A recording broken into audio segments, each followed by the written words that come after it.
Il y a environ un an, le Canadien de Montréal s'en allait en finale de la Coupe Stanley. Et cette année, on a vu par la suite, avec plusieurs blessures, des retraites ou semi-retraites, ce que le club a donné. Et selon moi, il y a une équipe qui pourrait exécuter le plan du Canadien de Montréal l'année prochaine pour, pourquoi pas, obtenir Connor Bedard et accélérer une reconstruction qui nécessairement va leur devoir être nécessaire pour le futur. Je parle bien des Bruins de Boston, eux qui, selon moi, 3 de leurs 4 ou 5 meilleurs défenseurs sont blessés. Le problème, un peu comme on l'a vu avec Joel Edmondson, Carey Price, c'est que quand un joueur se blesse, il y a la date prévue puis il y a la date réelle. Donc ça peut s'étendre un peu les blessures et surtout au courant de l'été, c'est là que les joueurs utilisent leur temps pour se remettre en forme, pour améliorer certains skills. Et si t'es blessé tout l'été, tu peux rien faire de tout ça. Donc des fois les gars, ça leur prend un peu plus de temps à se remettre. Tu sais, seulement si on parle de la blessure à Brad Marchand, lui qui s'est fait opérer les deux hanches, et qui devrait être out du jeu pour au moins 6 mois, devrait retourner pour le début de décembre. Sauf que, un peu comme on l'a vu avec Tyler Seguin qui s'était fait opérer une hanche, souvent ça peut prendre quasiment un an avant que le gars revienne full shape. Ensuite, on y va avec Mike Riley, lui qui devrait être de retour début septembre. Une blessure qui devrait l'empêcher de jouer pendant 3 mois. Ensuite, Charlie McAvoy, 6 mois lui aussi, qui devrait être de retour début décembre pour une opération à un épaule.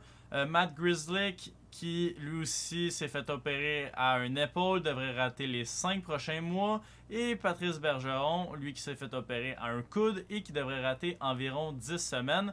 Donc Patrice Bergeron, lui, devrait être de retour vers la mi-septembre. Le seul problème, c'est que maintenant, à 37 ans, Patrice Bergeron a tout gagné. Est-ce qu'il veut encore continuer?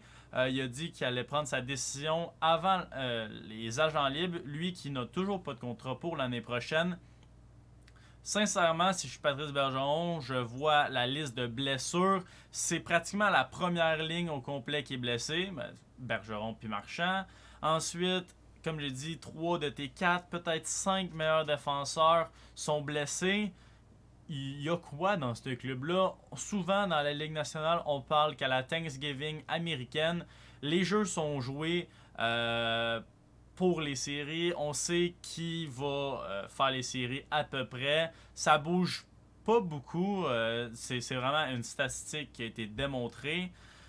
Donc, du côté de Patrice Bergeron, il l'a dit, il veut être un Bruins ou rien, donc peut-être la retraite selon moi. Et ça l'amène un peu au licenciement de Bruce Cassidy. On va avoir un nouveau coach. Est-ce que ça y tente de rentrer là-dedans? Je le sais pas. Ils n'ont pas un mauvais club Boston, mais peut-être que c'est l'année où est-ce qu'il va y avoir le step down avec toutes les blessures. Est-ce qu'on va avoir une année de misère un peu comme le Canadien a eu? Et pourquoi pas Connor Bedard, tu sais, s'il y a bien une année qu'il faut être à chier, c'est cette année qui s'en vient, où est-ce que Connor Bedard, Matvei Michkov, Adam Fantilli, Dalibor Dvorsky, le top 5 est hallucinant pour l'année à venir.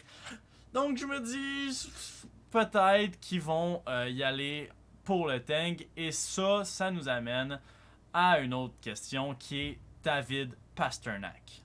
À l'âge de 26 ans, l'ancien choix de première ronde en 2014 des Bruins va atteindre sa dernière année de contrat et deviendra agent libre sans restriction à la fin de l'année 2022-2023. Il est présentement sous un contrat de 1 an restant à 6,666 millions. Ce qui fait en sorte qu'il pourrait être très très intéressant à échanger si jamais il décide qu'il ne veut pas re-signer à Boston. Il y a eu toute une affaire qui est sortie sur The Athletics, un journaliste qui couvre les Bruins. Il y a une source qui il a dit comme quoi Pastrnak était pas content de comment Don Sweeney avait traité ses deux meilleurs amis qui étaient Torrey Krug et David Krejci, qui les a un peu comme permis de partir sans vraiment vouloir les retenir.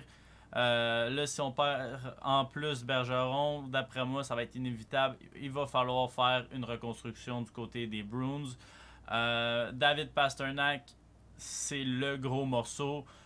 Je pense qu'on peut aller chercher quelque chose un peu en bas de ce que Buffalo a reçu pour Jack Eichel, mais on peut quand même recevoir tout qu'un package pour David Pastrnak. Et je connais une équipe qui a comme le deuxième au total qui s'appelle les Devils du New Jersey, qui recherche un, un ailier. Alors pourquoi pas peut-être essayer d'aller pour le deuxième au total, plus un prospect pour Pastrnak. Il y a plein de places que ça fait du sens. La Caroline, nécessairement, vont chercher des ailiers qui sont capables de scorer. Selon moi, c'est ce qui leur a manqué en deuxième ronde.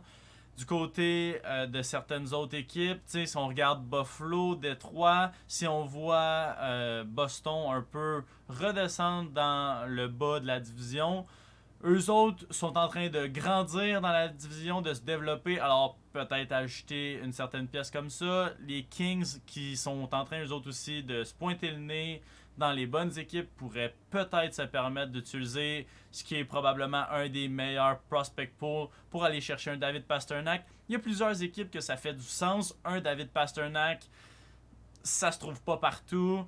Et je pense qu'il y a un point par game depuis les 4-5 dernières saisons.